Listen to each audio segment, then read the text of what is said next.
Yo. Oh shit, that sounds crazy in this mic. What's going down, y'all? You know what I'm saying? It is officially WrestleMania week. And right now it is definitely time to talk about wrestling like nobody else in the world, but also just talk about wrestling leading up to wrestling on the biggest day or nowadays biggest weekend in wrestling, period. Yeah. So, you know what I'm saying? So let's get with it. It is the first Black Champ podcast, and I'm Camp from the Port. And I am JR Bang. Make sure you rate, like, subscribe, download wherever you listen to your favorite podcast, Barbercheck Digital. You search that out, you find us and the cornucopia of podcasts that you can go ahead and check out. Make sure you go ahead and get that merch. You see Cam got on the red, you know what I'm saying? So go ahead and check that out. Get that merch. You can click the link in our bio. You're going to get all the links to all of the DSPs, and you're going to get the merch. Where that link at? That link is at fbc.pod or fbc_pod. Underscore is over on Twitter. The dot is on Instagram. Give us that fan rating or give us that 4-star rating. If you do that, Camp will be happy because it all falls under the 5. Hey, yo. And I could do that today without no intruding and no impedance because this man's voice, he got a sore throat today. So I can have a little bit of fun between that and racism. We're going to have a great day today. Because we're going to challenge the racism. We're going to challenge the racism. We're actually going to start off the show with racism a little bit, okay? Because, I mean, we on the road to WrestleMania. Yeah. I think I ain't the only one. We've said it on this pod. Camp ain't the only one that said that this road to WrestleMania has sucked. Let me tell you this. The WrestleMania road that lands in Chicago is normally lit. Yeah. Like it's normally the go-to spot to have the conversation. Like, yo, this is why Chicago is a great town. Other than AJ Styles, Seth Rollins, this was the worst Chicago road to WrestleMania that I've ever seen. So, I mean, WrestleMania is going to be lit because it's still WrestleMania. Shouts out to everybody that's going to be down in Dallas this weekend. You know what I'm saying? May you not have any wrestling babies. Make sure you strap up. The male birth control pill is not released yet, so make sure you strap up and don't get none of these women or harlots pregnant. Ladies, don't let none of these niggas or harlots get you pregnant, all right? Yeah, especially the lames. Exactly. You know, the ones that's first time. It's going to be a lot of people that lose their virginity this week. Hey. There's going to be a lot of people that go down to WrestleMania week and they're going to lose their virginity. So congratulations to you all, you know what I'm saying, for busting your cherry, you know what I'm saying, before WrestleMania. But we got to start this show off right because last week we talked about the greatness that is Scott Hall. May he rest in peace. But another Click member is in the news. He made an announcement that he's going to retire. So I'm just going to start this off with my favorite theme song from this man. Oh, yeah. Here we go.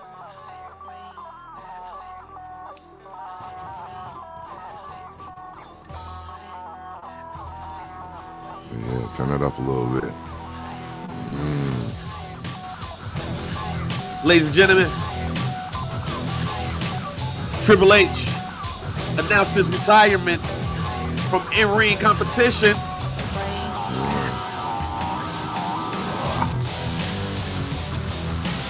And like I said, I like the game, how you play it. I like that theme. I like the King of Kings theme. Yeah. But this right here, yeah, man, ain't nothing like it. Yeah, man. When this shit came on, you knew somebody was getting their ass beat. Yeah. You knew somebody was getting fucked up with a sledgehammer. What? Yeah, man. Triple H with Stephen A. Smith on Steven's World. Yeah, man. Stephen A's World announced his retirement from in-ring competition. Which was big. I'm sorry. Oh, it's very big. Shout out to Stephen A. Smith too, man. Yeah. That's a big moment for him. I mean, obviously, we know Stephen A. for covering basketball and football, First Take, and just that other world of sports. And for all the people, because I don't is Jonathan Coachman or Charlie still in the contract with Not what Charlie is. Okay. So for them to still tap Stephen A to do this, that's pretty big. That's pretty big. Yeah. And it's big for wrestling too. Like Triple H has always been a wrestler that's been invited to First Take. Mm-hmm. You know, the WWE and ESPN has a strong relationship. Hell, Disney is rumored to be one of the people that's looking to buy the WWE, so that relationship is strong. You know what I'm saying? Yeah. But Triple H detailing his fights for his life, really. You know, we're having fluid around his lungs, starting to cough up blood. Stephanie like, yo, you need to go to the doctor. The doctor saying, yo, you need to go to the hospital. He talked about his heart rate, you know, how they monitor it, and the shit went as low as 12. Wow. Which is heart failure, basically. Near heart failure and stuff. And, you know, because of that, he has a defibrillator in his chest. And he's retiring from in-ring competition. Ladies and gentlemen, Triple H is 52 years old. Wow. To keep that in mind, Batista is in his early 50s. Yeah, man. Goldberg is in his early 50s, and he just got through wrestling for $1 billion over there in Saudi Arabia. Right. So, as I was telling my wife yesterday, while 52 might seem old to some, 12 years older than me, 13 years older than you, so it's not necessarily that old to us. Shit. But at the same time, wrestlers still move around and get it in at that time. And Triple H is not going to be able to do that. No spot dates, no nothing. So before we get into our WrestleMania preview, with the matches that we know and possibly the matches that might pop up, another match is supposed to be announced tomorrow, other than what we are been waiting for Seth Rollins and Cody Rhodes. Another match is supposed to be announced too, but we want to talk about the legacy of Triple H. We're not going to do an oral history joint. You know, we need to prepare for that. Yeah, for sure. And we're going to do that. But I do wanted to take time to talk about the greatness of Triple H. And I have a hot take as well that I don't necessarily think is a hot take, but it's going to be a hot take today. When you think of Triple H camp, hey, what is the first thing that comes to your mind? All right. First thing that comes to my mind, and I've said it on our platform numerous times, and even as this day comes, as we realize it's no longer competing in the ring, I can officially, firmly stand on it. Triple H is the greatest heel in wrestling history for me. Okay.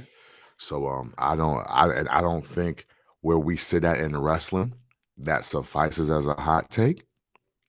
I don't I don't see many people that have been able to do exactly what Triple H did as a heel in any era. There's been some great ones, but none quite capture it like Triple H. So for me, first thing that comes to my mind, greatest heel in wrestling history. First thing that comes to my mind is that he's the most underrated wrestler in the last 30 years. Wow. And what I mean by underrated is, and I know somebody's gonna be like, yo, Triple H underrated? What? I think because of his choice and his wife, people discredit Triple H and his abilities and what he do. I've always been a Triple H fan. Like, I didn't see Terra Rising, but I saw John Paul Levesque. I remember seeing him and like, yo, he gonna be nice. And then when the racism comes to play, you know, he started tagging up with Lord Steven Regal. You know what I'm saying? So, you know, Camp for the Poor don't like them. Hey, that's not true. Lord Steven Regal has always gotten the pass for theme music alone. You right. Yeah, so hey, so there you go. But you know, he messed with Squire David Taylor for yeah, fuck homie though. There you go. There we go. Racism is full display. That's just selective partnering, dude. Right. Now, like I said last week about Scott Hall, and when I first saw Scott Hall, my first thought was, oh, that go to Diamond Stud. When I saw Triple H Hunter Hearst Helmsley into the WWE, started with the vignettes and stuff. I was like, yo, that's John Paul Levesque. He's coming. So the wrestling nerd, there he goes again. But yeah, he's the most underrated wrestler to me because of his choice and his wife. People discredit him. People think that he buries people to keep himself on top and everything. If you look at some of the losses that Triple H has had, you'd be like, yo, why did he do that? Yeah, some people get quote unquote buried, but you know what I'm saying? But I don't consider, no, I'm just saying quote unquote because of y'all. I don't necessarily think that. I think, and I agree with you, if he's not, I would say now that he's done, yes. Until Randy Orton gets another heel run when he beat the shit out of Riddle. You know what I'm saying? It is Triple H. And I will say that he had the best heel run to me that I saw from a singles competitor. No, I've defended in a way him defeating Booker T at WrestleMania. Just because the heel run was unmatched. Yeah. And in this case, in the special case of WrestleMania, the heel got to win. The heel got to win. And the heel did that. So, yeah, at this point in time, he's definitely the best heel that I've been around. And the game moniker is probably just as perfect as, you know, Roddy Piper or, you know, the Macho Man and, any other moniker that you come with. Because when Triple H leaves DX and he goes on this solo journey, like he definitely was on his cerebral assassin shit. Yeah. And he was definitely out there beating people's ass. Yeah. And nobody was exempt. Nobody was exempt. Like, and the other reason why I credit Triple H as being the greatest heel of all time is because he took it up another notch every single time. Like, just when you thought he was taking it too far doing some shit. Too far. I was like, whoa, that's way too far. Like, fam. All of a sudden, he's like, and it ain't one step. He was like, no, I'm going to take 6 steps this way. Yeah, he's like, a habitual last stepper. Yeah, you know what I'm saying? Like, when you think about it, right? DX breaking up, you know, he obviously was on some other shit, but it was kind of like on some just like, you know, like punk shit. You know what I'm saying? Like, yeah, you know, like fuck X-Pac, fuck the Outlaws right now, shit. Really, fuck China. You know what I mean? Like, I gotta leave y'all motherfuckers alone and just do this. And like, it was just, you know, low blows and doing anything to win, right? Right. But then when you think like, damn, that's kind of fucked up. You broke up DX, nigga. Like you saved it to do this. Like, man, what the fuck? At WrestleMania. Yeah. Might I add, he did this shit at WrestleMania. Right. Like, I want everybody to know it's over with. Right. Like, Raw, yeah, we could do it on Raw. But you know what? If I do it at WrestleMania, now you know what time it is. Right. So then he does that into incorporating, I believe that I think beating up just everybody's next. I think this is when like Jim Ross first got his ass whooped. And yes. And like, you know, now he goes from punking Michael Cole to threatening Michael Cole's life. And then, and like, so now it's like, yo, I'll beat the staff ass, I'll beat your ass. Can't nobody fuck with me. Earl Hebner too. Right, yes, and referees was getting their asses slaughtered by Triple H after this. And then when you think, damn, he just beating up people that ain't got shit to do with nothing, then he starts bringing in the sledgehammer. So so now it's fuck everybody. I whoop everybody ass, staff, label, and motherfucking crew. But now I got a weapon, and I'm gonna start beating the shit out of every fucking body with this until I get what I want. And you know how sadistic this man was? He Triple H made sympathetic figures out of people like Jim Ross and Earl Hebner. Yeah. And we felt so bad for Earl Hebner. Yeah, man. Because we knew he couldn't do shit with Triple H. We felt so bad for Earl Hebner getting his ass beat. Yeah. But him and Stephanie McMahon made sympathetic figures out of people like her daddy. Yeah, man. Yeah. When Vince McMahon was at his worst, Triple H basically whooping his ass with his with Stephanie's approval, made Vince McMahon into a sympathetic figure, right? Other people, like I said, Jim Ross and Earl Hebner became sympathetic figures. The whole Katie Vick thing, which may have been one of the worst segments in wrestling history, made Kane sympathetic. Word. Like it made us sympathetic to Kane. Like, he could even make facial expressions at that time, but we cared. Yeah, like he made sympathetic figures out of a lot of people through his work. But then again, taking it back to last week, I hope Triple H knows how the culture fucks with him. Because again, DX, excuse me. I'm looking at the goddamn commercial DHL for some reason. That's why I popped up. Yeah. I deliver liquor for them. There you go. But DX, D-Generation X. That right there, to me, solidified his place in the culture because we got suspended from school for doing the DX job. Wow. Absolutely. And even before that, man, shouts out to Triple H for being on hoes. Man. Like he came into the WWE on hoes, ladies and gentlemen. He came to the ring with a different woman every week until the Sable thing came up. He helped us introduce Sable, whooped Mark Merrow's ass from time to time, brought in China, helped introduce the 8th or the 9th wonder of the world in China. No need to delve into the personal life situation. Yeah. You know what I'm saying? But professionally, he helped give us the 9th wonder of the world.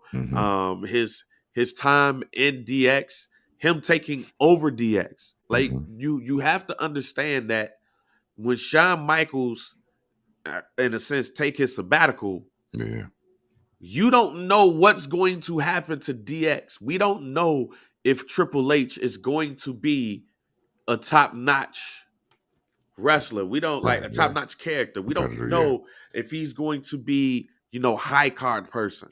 Because we so used to him being, the foil somewhat, or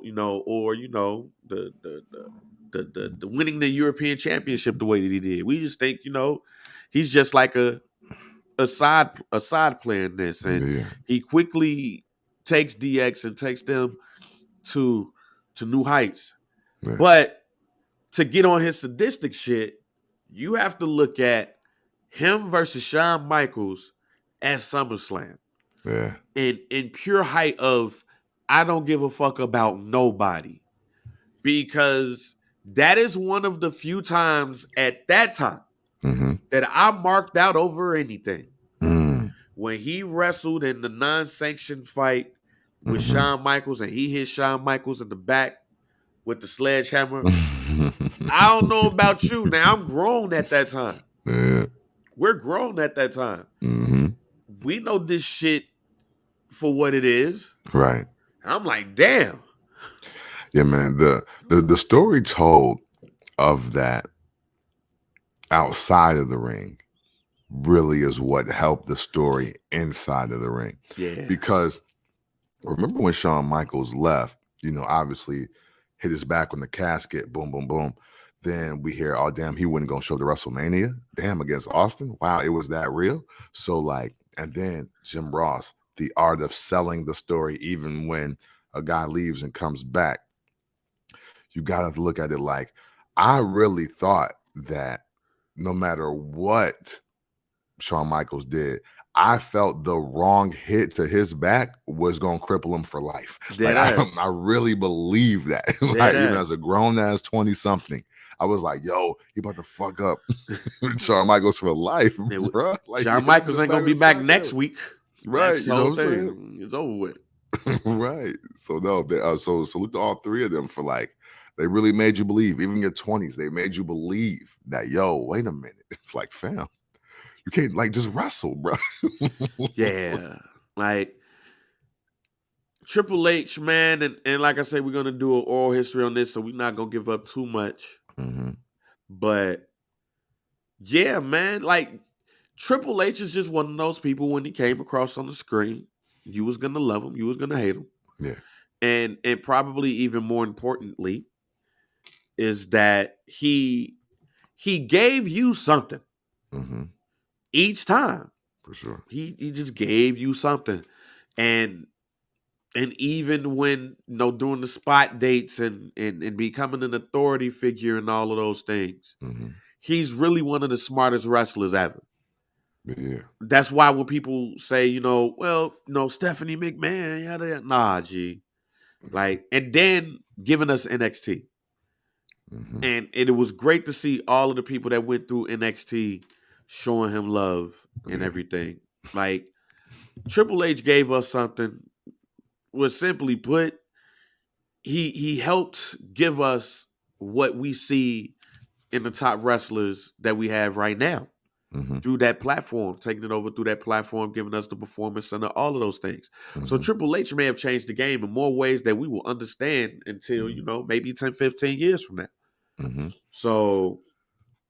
And not only do I agree, and just like we've seen the love, I mean, of course, you can't get through it without the hate, which is, which is why I ultimately respect Triple H. You know what I'm saying?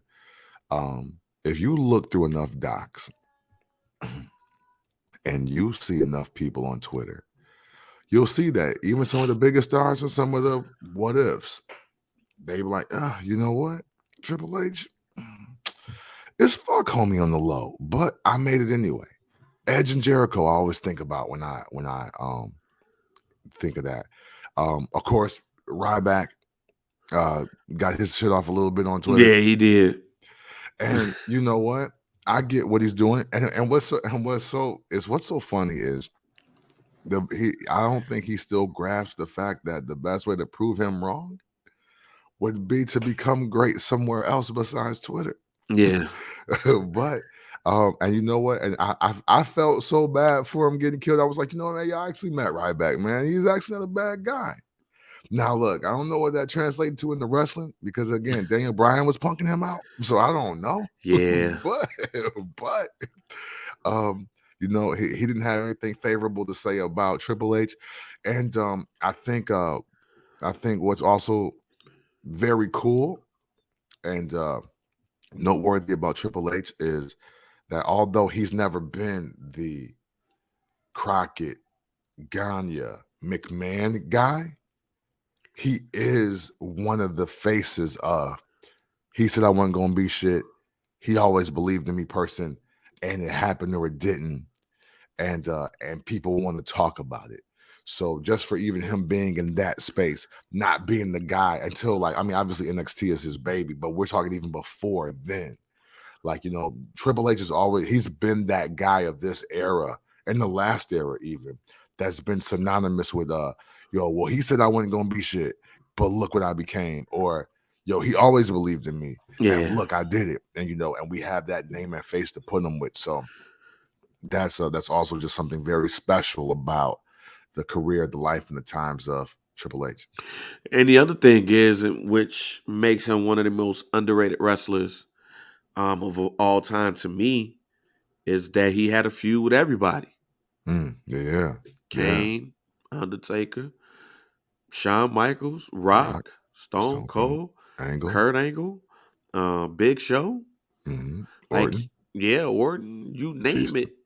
Yeah, you name it, he had them. Yeah, no dream matches for Triple H. Right, there's not no dream matches. Like Sting. Like, yep, he got Sting up. Seth Rollins, he got that off. Kevin Nash, Scott Steiner.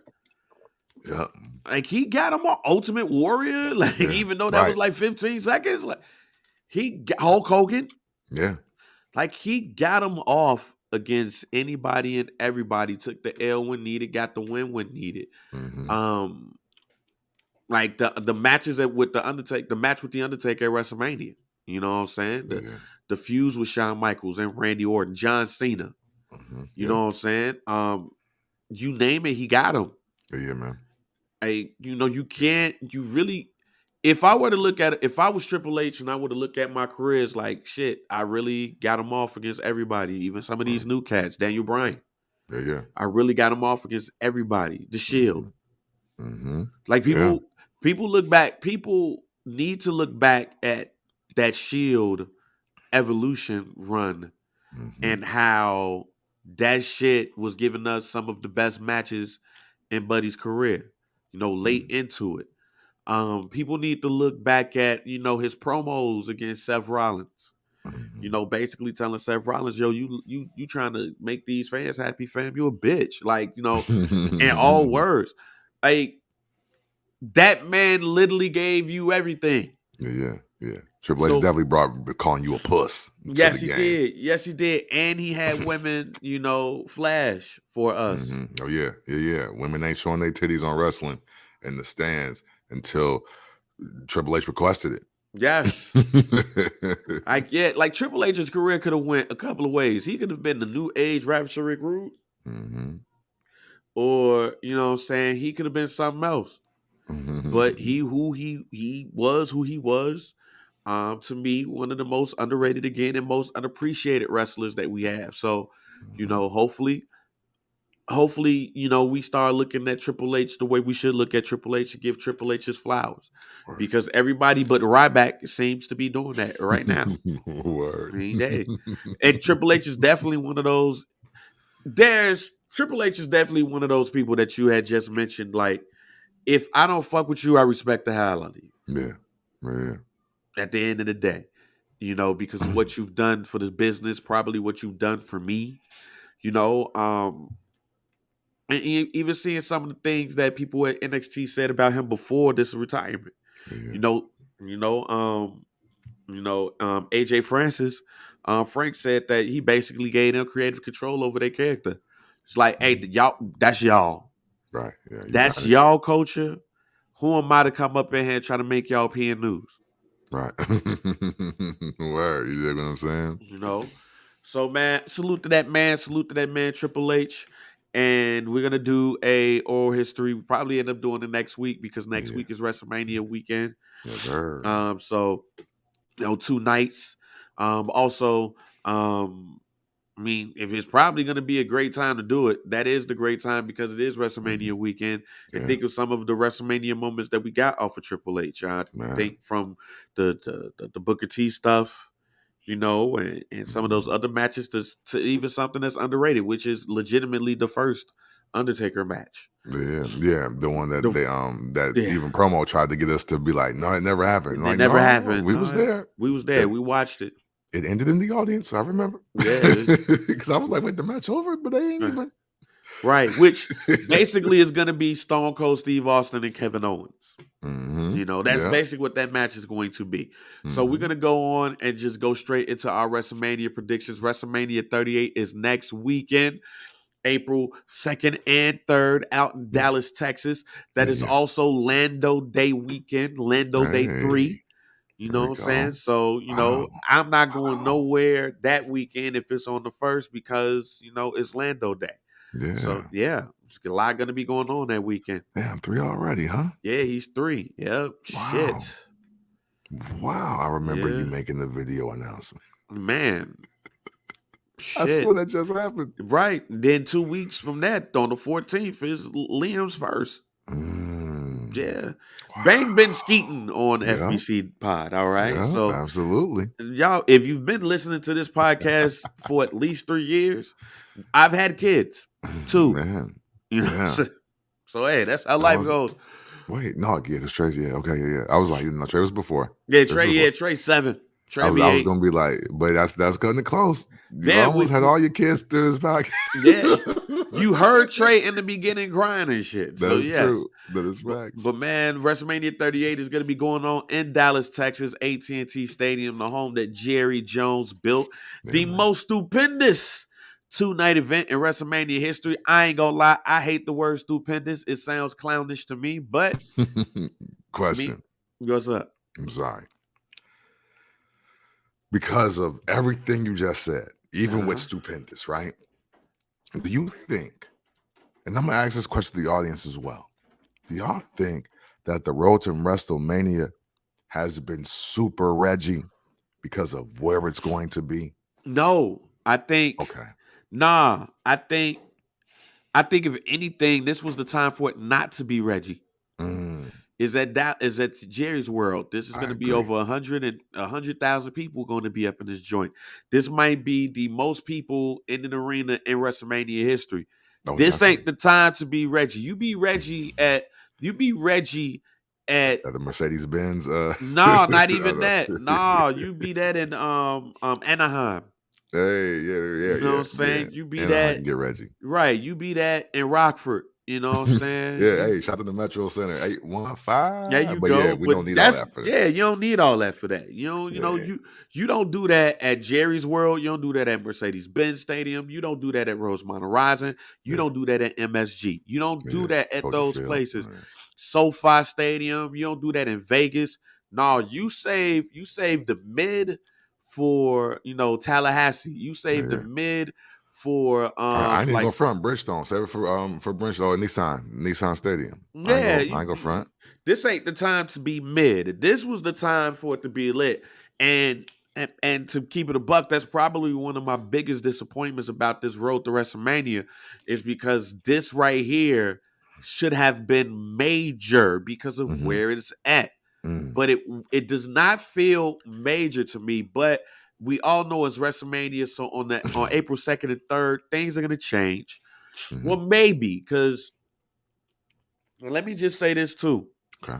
And I don't want this to sound sexist. I don't want this to sound bad in any other way. No, but I think that the WWE is making a huge mistake by having Charlotte Flair versus Ronda Rousey as the main event from night one. Really? They're making a huge mistake. Ronda Rousey is continually giving us the worst promos that we've ever seen. Yeah, man. Like, she needs a manager. She needs a Slick.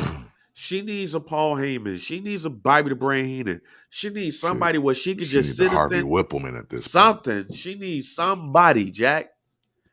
Clarence Mason. She needs somebody because she can't talk, fam. The promo that she called herself, if I was Charlotte Flair, I'd be mad. Yeah. You literally could have gave us the 4 Horsewomen as the main event at WrestleMania, WrestleMania Night 1. Because originally that was what they apparently was going to go with. The same joint we saw at that NXT takeover was allegedly supposed to be the main event, one of the main events for this WrestleMania. It's like, nah, Ronda's coming back. Damn, get well, Bailey. Damn. Yeah. Like this right here, and I don't tend to jump on the internet wrestling community side on this shit, but I feel y'all with this shit. Like, I feel y'all. It's no other way around it. This shit's that the match itself, Charlotte's gonna do her thing. Yeah. But this is literally the lead up to it has been huff.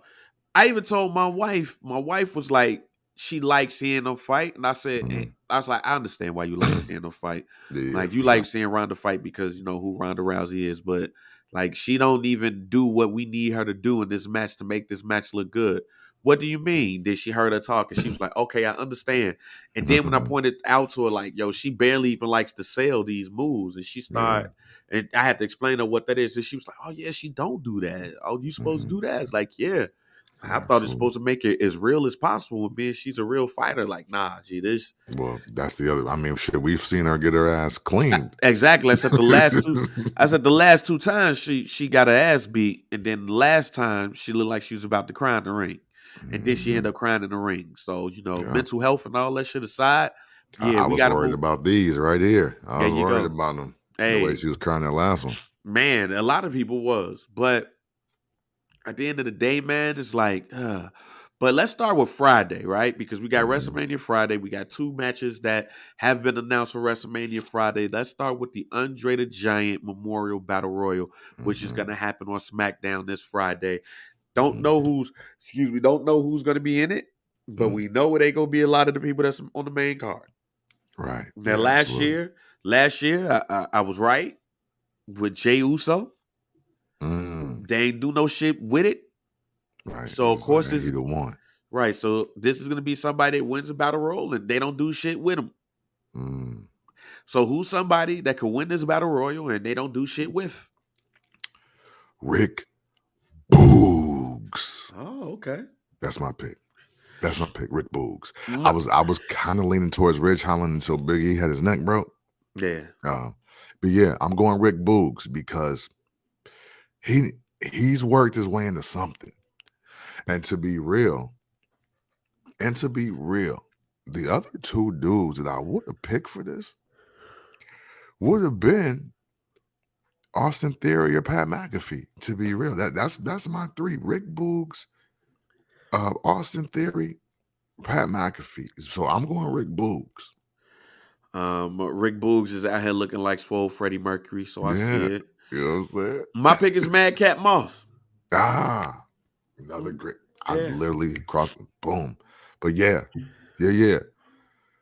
We right. Right. Well, one of us got to be right. Yeah. I think we got the two best picks possible, and they both on SmackDown. Bingo. There you go. All right, so let's get into night one.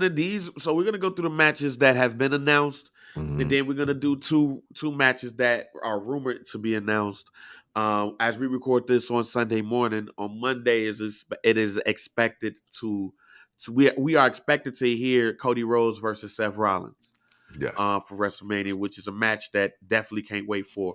Another one involves Omos, because Omos threw out a challenge for WrestleMania. So we're gonna do that one. We're gonna say that one, that possible announcement after this joint right here. Picking those two matches. But let's start with Rey Mysterio and Dominic Mysterio versus The Miz and Logan Paul. A tag team match. Set. I know you're not a fan of the Mysterio family anymore, and I'm not too much of a fan of Cleveland Rocks, which is Logan Paul and The Miz, but I'm really not that much of a fan of the Mysterios in this case. I just want Rey and Dominic to fight. Yeah, for sure. You know, so who do you got in this match? You know, man, I'm going with Cleveland Rocks, man. Granted, a lot of people, I think this plays out just like life, right? A lot of people want to see Logan Paul get his ass beat and get what's coming to him. But this shit ain't gonna happen, man. This shit ain't gonna happen because he got money, he got resources, and you know what? He's better than average at what he do. So you gotta figure it the fuck out, bro. Yeah, man, I'm gonna go with Cleveland Rocks too, because last year the Miz took the L with John Morrison versus what's my man name? Forgot my man name that quick. Bad Bunny. Bad Bunny. Oh yeah. Bad Bunny got this shit off. Yeah, Bad Bunny got his shit off last year. So the Miz got to go ahead and get his get back with the celebrity. So I'm going to go with Cleveland Rocks right here. And I believe that Dominic and Rey Mysterio will finally we start seeing real signs of fuck you, Pops. Coming soon after that. Let's go with Drew McIntyre versus Happy Corbin with Madcap Moss in a grudge match at WrestleMania. I'll kick this one off right here. Of course, I'm picking Drew McIntyre to win this match. I don't think there's no other pick. Yeah, man. Yeah, it's not. I mean, hey, I was wrong on Saudi Mania 7. I think it was 6 or 7. Yeah. So I don't plan to be wrong this time. Drew McIntyre. All right. We have a tag team match for the SmackDown Tag Team Championships. The Usos versus Shinsuke Nakamura and Rick Boogs. Yeah, man. According to Camp, will be the Andre the Giant Memorial Battle Royal winner. So who do you got here? Usos, man. Okay. Usos. I don't last time I watched wrestling, which is probably like a week and a half ago. They're doing the countdown. Longest reigning SmackDown champions in history. Yeah. Shinsuke and Rick ain't about to do that. I don't care how many little Tundra promos or whatever nature hike shit they doing. No. They can be Grizzly Adams all they want. They ain't winning that WrestleMania though. Okay, yeah. I'm going with the Usos as well. Can't see it. Can't see it. I mean, I can, based off of what could possibly happen the next day. I'll say this: if the Usos lose this match, I think it's a red herring for what could possibly happen on that night. Because I don't think the Usos keep that belt and then Roman Reigns loses his. I got you. Know what I'm saying? But I'm picking the Usos here. We got Becky Lynch versus Bianca Belair for the Raw Women's Championship. Got a feeling this is going to kick off the show. Yeah, okay. Got a feeling this is going to kick off WrestleMania. Have a women's championship match to start, and then another one to end it. This right here feels like it should be the main event more than Charlotte and Ronda, and we've barely seen these two in the ring with each other. Just think it's going to be a better match, and I believe that Bianca Belair will, unfortunately, not get her get back. I just got a feeling that they are going to have a great match, but they're going to keep this feud going a bit. Unless Becky Lynch says, yo, I'm going to go, kick it with the kid a little bit, which I don't think that's going to happen because the kid comes with. I got Becky Lynch winning this match. All right. Well, man, we finally get to part ways because I am definitely picking Bianca Belair on this. I don't think the big time back shit is really working, to be honest with you. I just don't think it's working. And what better way to kill that than to kill it with the longest woman's title reign since Fabulous Moolah shit. You know what I'm saying? Yeah, I don't see this going like long because I don't think specifically Becky Lynch is a 20-minute woman's match person. Okay. But I do think Bianca Belair shows the fuck out and she gets her shit off and wins 2-time winning women's champion at WrestleMania, as JBL says, that just happens to be black. All right. I'm just gonna add one of those other matches up in there now. One of the matches that allegedly, reportedly might take place is Omos to wrestle Bobby Lashley. Apparently, it is rumored that Bobby Lashley is supposed to show up on Raw to accept Omos's challenge. Now, the last time we saw those two in the ring with each other, Omos chokeslammed the shit out of Bobby Lashley. So, and there's one more match that I forgot on SmackDown. My apologies. So, with that being said, do we believe that they're going to put the battery in Omos's back and use Bobby Lashley to do that? Or will Bobby Lashley have a successful return back to the ring on his way to challenging either Roman Reigns or Brock Lesnar, since technically he ain't really lose that belt? Right. Man, you know what?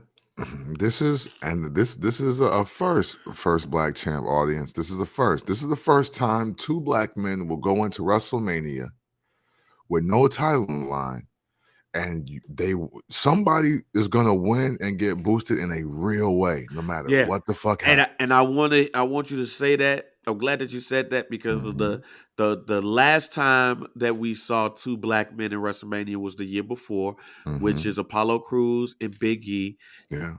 That right there, we thought could have been that moment for Apollo Crews, but we ain't really seen Apollo Crews in a while. Yeah. And of course, you take that back to WrestleMania 3 with Butch Reed and Coco Beware, with Butch Reed winning. Right. But it's not like Butch Reed was going to get the Intercontinental title, like apparently or allegedly that has been spoken about. Right. So yeah, man, and Apollo Crews, I don't know who hate him on Raw, but since that loss in the draft, it's been fucked up for Apollo Crews, and I don't understand. But Omos versus Bobby Lashley, literally, you got the number one contender in weight in this match. This is a low key, but very high key number one contenders match that involves two black guys. Because look, if Omos knock off Lashley at WrestleMania, Brock got to give it up or Roman got to give it up. And if Bobby Lashley win and he beat Omos, it's like, oh, what the fuck you mean I can't get my belt back? You know what I'm saying? Like, so, man, I don't know. I think it's all about how well is Bobby Lashley. I think that's what matters here, because if this is just to make sure big homie get a WrestleMania moment and get his shit off, and why not against the black 2-time WWE champion, the only one to ever exist, by the way. Yeah. You dig? a salute to Bobby Lashley for making sure another brother get his shit off and get boosted up on the card while he takes some extended time off. Because shit, and a match with Omos don't need to be more than 3 minutes. It don't. You know what I'm saying? So man, I ain't gonna front. I don't have a pick here because I don't know the status of Lashley's health, but I will say this. If Bobby Lashley is 100%, no contest. If Bobby Lashley is 100%, because that means Omos can really Omos out there and get the Omosin, but Bobby Lashley, he ain't going. I mean, look, we watched the man go through Titantrons and go through barricades and still pop up to really like slam you on steps and choke you out and full Nelson you to go unconscious. So again, first time we've had 2 black superpowers at a WrestleMania. Yes. And one of them gonna get the next shot at the WWE Championship because they both on Raw. Well, I'm glad that you said that because that's why my pick is Omos. Because my prediction is Omos is getting the title shot at WrestleMania Backlash. I'm not saying he's going to win. I'm saying that he's going to get a title shot at WrestleMania Backlash. I believe that the winner here does get a title shot and is going to be at WrestleMania Backlash. And my pick for that is going to be Omos. Nice. Getting that for all of the reasons why you said. I don't think that I think Bobby Lashley is going to take a couple of more weeks off and all of that stuff. But also, there's also been rumors that the belt, even though right now, is winner takes all, but it's not like the winner's going to take all, but then the belts are going to be, split again. You're going to have a Raw and SmackDown champion. So I think Apollo Crews was the step up. Him getting Bobby Lashley and defeating Bobby Lashley would be even bigger of a step up. And then that's we're going to see Omos get the great Khali push. Is the best way of putting it. Not saying that he's going to get it or anything like that, the belt, but it's quite possible after this, if he destroys Bobby Lashley, he's going to get the great Khali push. One match that I failed to mention, I apologize, because it was just announced yesterday, and I don't even think it matters from a real big standpoint, but the Intercontinental Championship will be on the line on Friday. Ricochet versus Los Lotharios, Angel Garza and Humberto Carrillo in a triple threat match for the Intercontinental Championship. Interesting. Yeah, basically, Angel Garza defeated Ricochet by cheating, and then he was like, nah, we ain't doing this. Humberto, come over here. No, it was Humberto that cheated, and then Angel Garza cheated. So they beat him back to back. So they was like, "Yo, let's put these two in a title match with Ricochet, since there's not going to be any room on WrestleMania. Ricochet is going to keep the belt." Yeah, man. I mean, hey, I'm all for triple threat minorities getting their first shot at WrestleMania. Especially for a title. This match don't matter, but I am picking Ricochet. Cause shit, I didn't expect Ricochet to even get the belt, let alone. But he did do the nay and the Dougie in like one move on Friday Night SmackDown. That shit was hilarious. Hey, and this is the point where I gotta concede to Boogie. I concede to Boogie D, because Ricochet is doing what he said black wrestlers gotta do on Clubhouse. Shuck and jive. He said, I was like, yeah, because why? Like, I thought you were Spider-Man. Like, why you the video game with the characters? Like, now you Spider-Man at the hood party. Yeah. Well, yeah. Shit. All right, man. So let's go ahead and go to night 2. Right. Oh wait, we didn't. No, let's go to night. Let's stay at night 1 because I believe this fight. I believe the match with Seth and Cody would be a night 1 match too. Oh, okay. So let's go. And I don't really care about Charlotte. That's how much I don't care about Charlotte Flair and Ronda Rousey. So we're just gonna continue to wait. Cody Rhodes. Go ahead. I'm sorry. I will say this though. If Charlotte, because I was gonna headline, if Charlotte makes Ronda Rousey look 3.5 star during this match at WrestleMania, then yeah, we do got to close the door on her being, at least for this time, the greatest competing woman in wrestling today. Because I think that's a very hard task. And I think before her, Sasha Banks did a hell of a job at the Royal Rumble. So if Charlotte can make her look better than that, yeah, I'll give it up. I'll give it up. Okay, yeah. Well, we're gonna pick that match right after this one, though. Cody Rhodes versus Seth freaking Rollins. Yeah. Again, it looks like either Monday or Friday we're finally gonna get a match announced. Hopefully it is Monday on Raw. I think that this is going to be match of the night type of situation here, being that both of these two can go. And Seth Rollins, if you think about it, these last 2 weeks, first with Kevin Rollins and then last week with AJ Styles, Seth Rollins is cooking with gas. Then you add that with Roman Reigns, Seth Rollins is cooking with gas. Seth Rollins is wrestling like the best wrestler in the WWE right now. And then he comes up against Cody Rhodes, who, if it's anybody who has something to prove on WrestleMania weekend, it is Cody Runnels. I'm not even going to use Cody Rhodes here. Cody Runnels. Here's why I say that. Because Cody Runnels left the WWE. He said that he was going to become a bigger star than he would have in the WWE. And all intents and purposes, he did that. Yeah. You know what I'm saying? Going the independent route, going to New Japan, going to Ring of Honor, doing this thing like that, helping co-found AEW and doing what they've done in AEW. And, I know that I've given him a lot of flack at AEW, but it's not like those matches were huff. And now he's going to come up against somebody who's the flag bearer of the WWE. This is Triple H versus Sting, the younger version.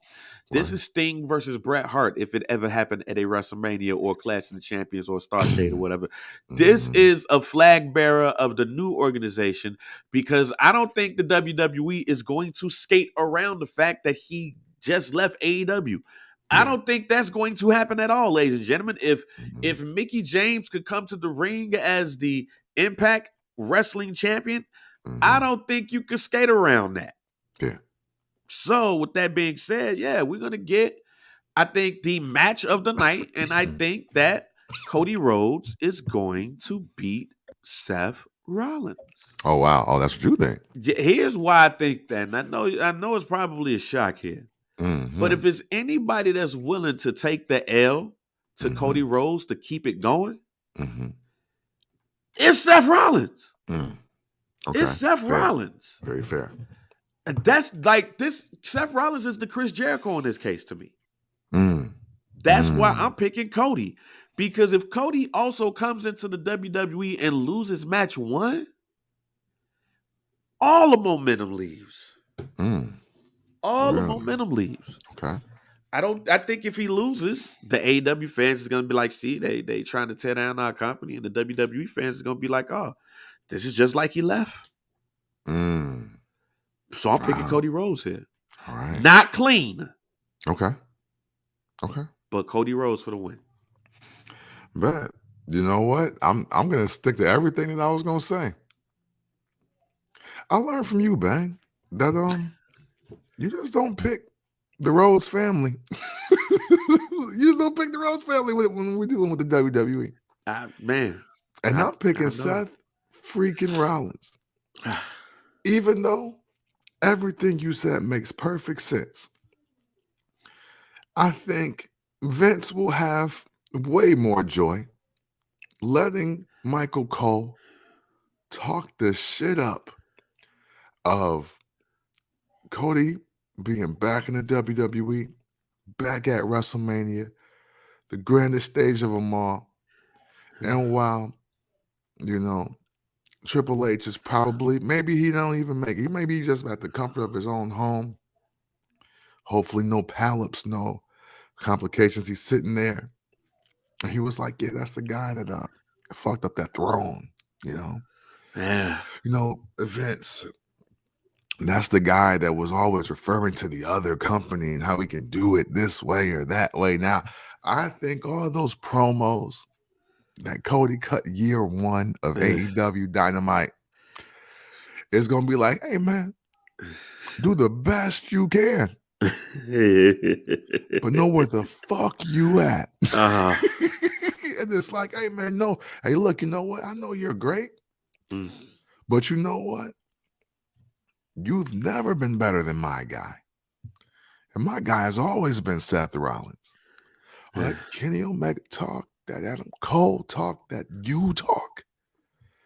I'm going to show you why this guy stays here and why I will always put him above all of y'all. And he got more to do. So, yeah, I'm picking Seth freaking Rollins. Okay. I feel you. I feel you, though. And then we got Charlotte versus Ronda Rousey. Charlotte Flair's winning. Yeah, man, Charlotte Flair. Again, man, I'm just going to say, look, if she makes Ronda look better than she did at the Royal Rumble against Sasha Banks, we got to close the door on all those conversations of Charlotte hate and favoritism and all that. Because, look, man, there is something to be said when you just are the best. There's something to be said about it.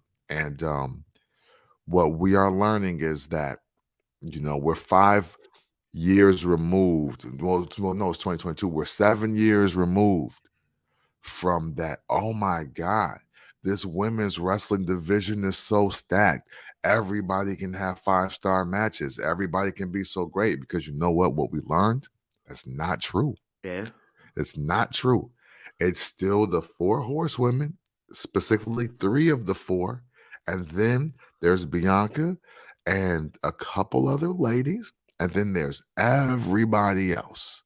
So there is this carousel of like 9 that are giving you. And that second tier is Rhea, Bianca, Nikki, Natty. Like, I mean, but Natty's kind of like above. She's like, she's like, OG. Yeah, you know what I'm saying? It's like, come on, I train you bitches. I don't need to be in, I'm not in this conversation. Yeah. And then there's everybody else. So, you know, this is just confirmation. You know what I'm saying? They're going to keep putting Ronda with the best women because she still has to get super decent. Yeah. All right, man. So that's night 1 of WrestleMania. Apparently, with what we know and some possible matches that we don't know.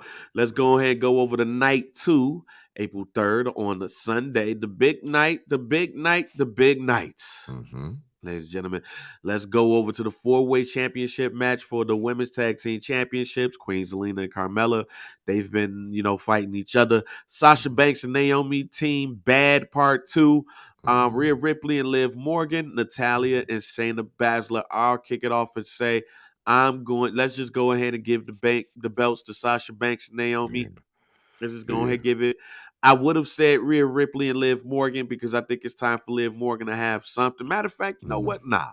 Okay. I'm going to go with Liv Morgan and Rhea Ripley. I'm going to change it on the fly right here. Because I think Sasha Banks and Naomi is expected. I think that's what we look for because of who Sasha Banks is and the run that Naomi has had.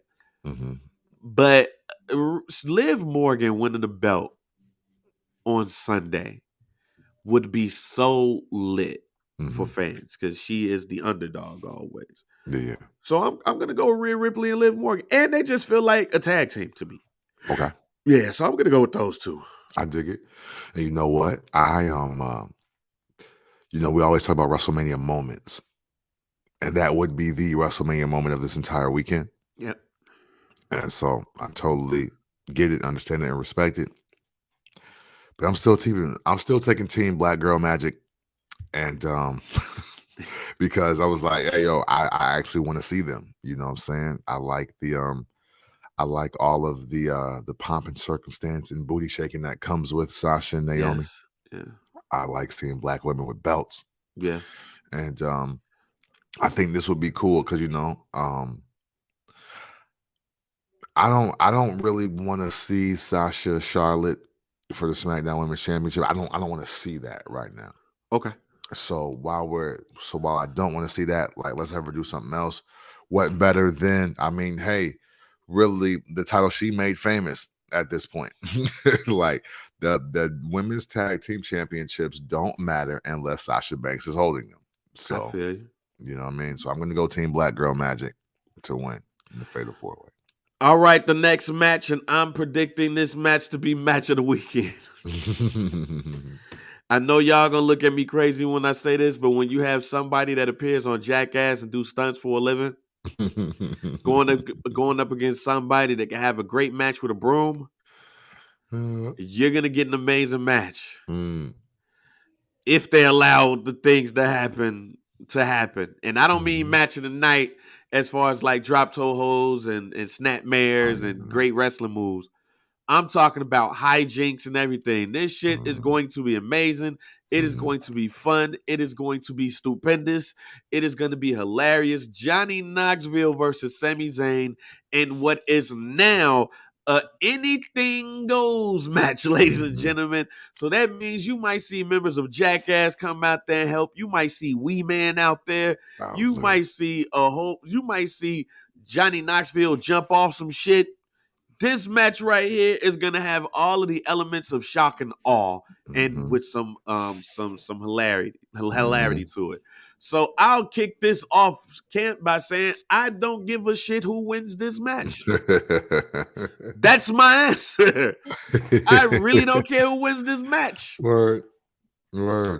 Listen. Wee Man in the shopping cart will be pulling up to WrestleMania. That's what you need to know first and foremost. Second, I think Johnny Knoxville is going to have sell of the night. Man. Right? Because he's gonna be like, nah, do the shit. You know, when you jump through the rope and do that shit. Do that shit. Do all of it. Like, no, we good. I'm telling you. Like, I signed all the waivers. We're straight. Right. So with that said, I'm picking Johnny Knoxville to win because he's going to be a super G for like 7 minutes. And it's going to be like, oh, come on, man. He took a better bump than half the roster. Man. Like, that's why I don't care who wins. Like, this has potential to be Kurt Angle versus Shane McMahon. Man. Not the match, but the moment. Right, yeah. Y'all know what moment I'm talking about. Oh, yeah. Hey, the overhead suplex through the glass? Yes. It's going to be like 3 of them. Man, it's going to be some bumps in this shit where you like, God damn, Johnny. Yeah, man. You as soon as you hear that Baron, I hope Bam and Steve-O show up. You know what I'm saying? Wait a minute. Every time, it'd be hilarious if every time a bad bump happened, you hit down. Right? Yeah. Hey, man. Yo, I hope Bam Margera show up. I hope Steve-O is there. Everybody got to show up. Wee Man in the shopping cart, bro. We lit. It's lit. We lit. So, hey, Johnny Knoxville, so I don't give a shit. That's how that match is going to go. All right, let's go to Pat McAfee and Austin Theory. I think this match is going to be the underrated match of the night because last time we saw Pat McAfee in the ring, that shit was lit. Man. And I like Austin Theory. I can't wait till Austin Theory turn face and leave the selfies behind because I believe that I believe that Austin Theory, as far as looks, has the potential to be the next John Cena. I'm just going to say that right now. With that being said, Pat McAfee is winning this match. Yep, you're right. Never has a man been able to use Punk bitch so many times on TV and get away with it. So salute to Pat McAfee just for that. Yeah. You know what I'm saying? And I like the dramatic pause of Punk bitch. I kind of get hyped when he say it. But yeah, I'm expecting a very stellar performance from both individuals. But yeah, Pat McAfee going over on Austin Theory because even coinciding with what you just said, that helps him like, yo, maybe I need to stop listening to Mr. McMahon, or Mr. McMahon like, yo, you couldn't beat the announcer. I don't fuck with you. Yep. Figure it out. Figure it out. You on your own, Jack. All right, let's go to RK Bro. Street Profits, Alpha Academy, triple threat match for the tag team championships, Raw tag team championships. Who you got? Man, you know what? Hey, I'm picking them Profits, man. I'm picking them Street Profits, man. I love what they're doing. Again, I mean, hey, the slowest heel turn burn in the history of wrestling, as far as I'm concerned. But I love where it's going. Street Profits, and I need one of them baseball jerseys. Yeah, Hey, Montez Ford really showed out for the crib. For those who don't know, he is from the crib, so he really showed out with those red Chicago jerseys, the Chicago Bulls, Yeah, 1984-85 type jerseys. So shouts out to him. And yes, I am picking Street Profits because I do think we get the heel turn we've been waiting for, ladies and gentlemen. I think Randy Orton turns on Matt Riddle at the biggest stage of the night. Yes, and it's his friend, so now it hits harder too. Because if for those who don't know, one of the projected matches was supposed to be Matt Riddle versus Randy Orton for the World Championship. Oh shit! Oh yeah, because they was all involved in the chamber and the Rumble and all that. Matt Riddle allegedly was supposed to win the Royal Rumble, and they were talking about having those two. I mean, they were talking about many matches, but that was one of the matches they talked about. Wow. All right. So, hey, I'm going to pick the breakup that happened here and Street Profits to win the title. Let's go to what I think now. With that being said, the match of the night, the match that should main event night one. The match that's going to give us everything we want and more because this new Edge is cold as shit. Yeah, man. Let me first say this. Salute to Adam Copeland. Yeah, man. Straight up. He is turning himself into one of the GOATs for real. Yeah, because for somebody to change up the way he's changed up at the age that he is at, not old, but he's been here for a while, but he was gone for a while, and to give us a whole new theme song that is cold as hell, too. Yeah, hard stop, too. Hard stop and switch. Man. Yo. Hey, I ain't gonna front. What Edge is doing right now, I don't want to hear shit about how we gotta let shit build. I don't want to hear shit about how they don't give me enough time to work with this. I had to no. He figured that shit out in 7 fucking days. He figured it out in 7 days. It was literally one promo to the next, one feud to the next. Like he had no WrestleMania opponent. He turned on the drop of a hat and gave us something worth seeing the rest of the fucking year. Yeah. So his promos are real as far as I'm concerned. He is better than all of you. Like this shit makes total sense because what he's doing right now is nothing short of phenomenal. All puns intended. Yep. And he's going up against the phenomenal AJ Styles. Who you got? Man. Shit, Edge. Man. Hey, it's time. I mean, and you know what? And what better way to legitimize what he's doing than beating somebody like AJ Styles at WrestleMania? It looks great. I mean, granted, I think I think AJ is on the path to become that really great face again. You know what I'm saying? The 371 days face. Yeah, which is super dope for him. I think it draws a line in the sand because he was a heel until Omos was like, nah, I'm not fucking with you. So we got to solidify that.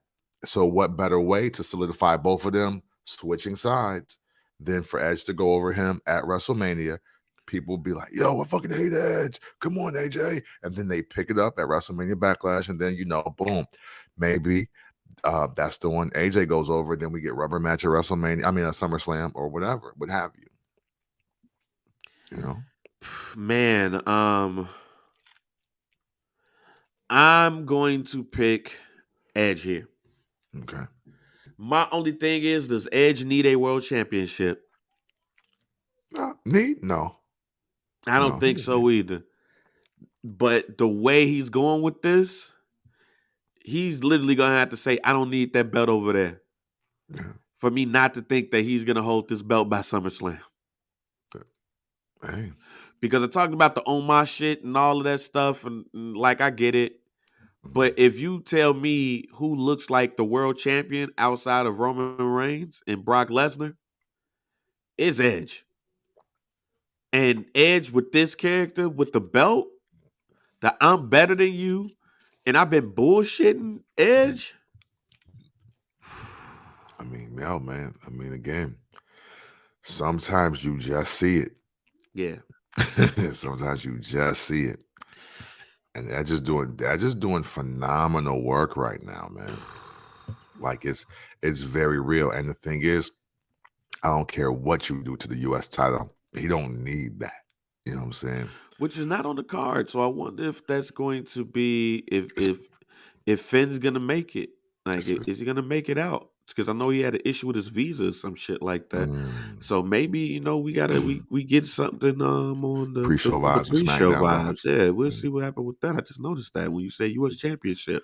All right, final match of the night. The main event, the biggest match in WrestleMania history, according to the WWE.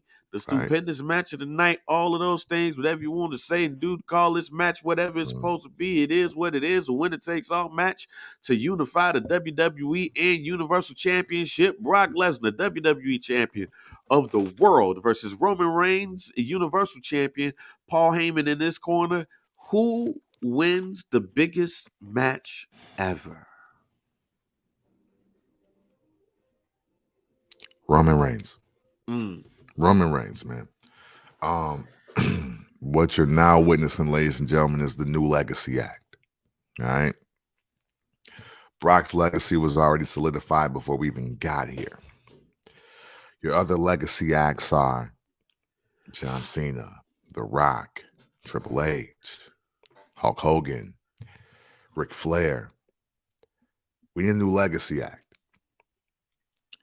This moment right here will solidify why we see Roman Reigns at 55 on Raw smacking the shit out of one of Chris Jericho's kids. I don't know. You know what I'm saying? Maybe Christian's son is gonna get kicked in the nuts by fucking Roman Reigns Sr. or whatever. You know what I'm saying? But this is a legacy act building moment. And it's not that you have to win or lose, but a moment like this is what stamps Roman Reigns as the guy. Okay. The big dog. The tribal chief. All the promos from 2012 to 2022, so he's a decade in. This stamps, hey, Vince was right. Y'all was right, even though y'all started hating. And this is what it is. Roman Reigns. I'm going to base my prediction off of what I saw on Friday. Because they're going to have one more confrontation on Monday. We don't record on Monday. But so I'm going to base my prediction off of what I saw Friday. And give you a prediction along what I hope to happen the next day on Raw. Okay. My prediction is that Roman Reigns will win the match at WrestleMania. Then what I hope to happen is the next night on Raw, Roman Reigns comes to celebrate. He comes in to say, hey, told y'all, I'm the tribal chief. But I don't like it here on Raw. So y'all can have this little belt here that Brock Lesnar felt he had to win just to go up against me. Here's that belt. And then they have a WWE title tournament that will be announced as the finals at SmackDown. I mean, not on SmackDown, excuse me, on WrestleMania Backlash. And the winner of that match will become the WWE champion of the world. There's too much hot shit on Raw for now that could potentially happen. Because Raw has lately been the better show. Yeah. It's been a turnaround. With Edge, AJ Styles, Seth Rollins, Kevin Owens. Because we didn't even talk about the fight between him and Stone Cold, because there's not going to be a winner. It's just going to be a fight. So there's no need to pick it. Nobody's going to get pinned. Yeah, no. And we know Stone Cold is going to get the better of him. It's a segment. It's basically with the stunner in Texas. Come right, on. in Texas, That writes the stunner, itself. yeah, and beer. It writes itself. Cody coming back. And if he's going up against Seth, it looks like he's going to be on Raw. Mm-hmm. There's too much stuff going on Raw to not have a belt there. Yeah. And to have one champion, which is going to prove to be a dope-ass tournament to see who it becomes the WWE champion of the world. So that's what I would like to happen. Mm-hmm. Roman Reigns, I predict will win, but what I would like to happen is that they do a title tournament where two men face off at WrestleMania Backlash to see who becomes the WWE champion. Mm. Who that champion becomes, I don't know. Because also talking about Bobby Lashley and Omos as well. Mm-hmm. It gives us a chance to see WrestleMania rematches because they're gonna give us that. Yeah, absolutely. And then it gives us a fresh match. Maybe it is a Bobby Lashley versus Edge. Mm-hmm. Maybe it is a Omos versus Edge, or AJ Styles versus Cody Rhodes. Mm. Cody Rhodes has to be introduced in this because my other prediction is that Cody Rhodes will be used more as a non-authority figure, but an authority figure. Mm-hmm. And what I mean by that is they're going to utilize everything that he done at AEW, even the executive vice president. So he is the one that's going to have the ear of Vince McMahon. He's the one that's going to be pulling some strings to become that. Which what I'm saying is, don't be shocked or surprised. Before SummerSlam, Cody Rhodes get what his daddy could not. Cody Rhodes get what he should have got, but he married a black woman. Cody Rhodes get, but he became Stardust. Don't be surprised if Cody Rhodes by SummerSlam is the WWE World Champion. Wow. I like it though. I like it.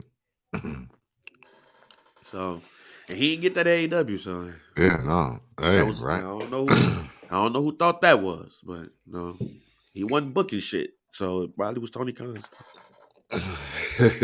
Right. Hey. Hangman on the page, man. Salute. Yeah, so that's our predictions, man. Let us know what y'all think. Tag us, tweet us at FBC.pod. FBC_POD. Hit us on Instagram at FBC.pod.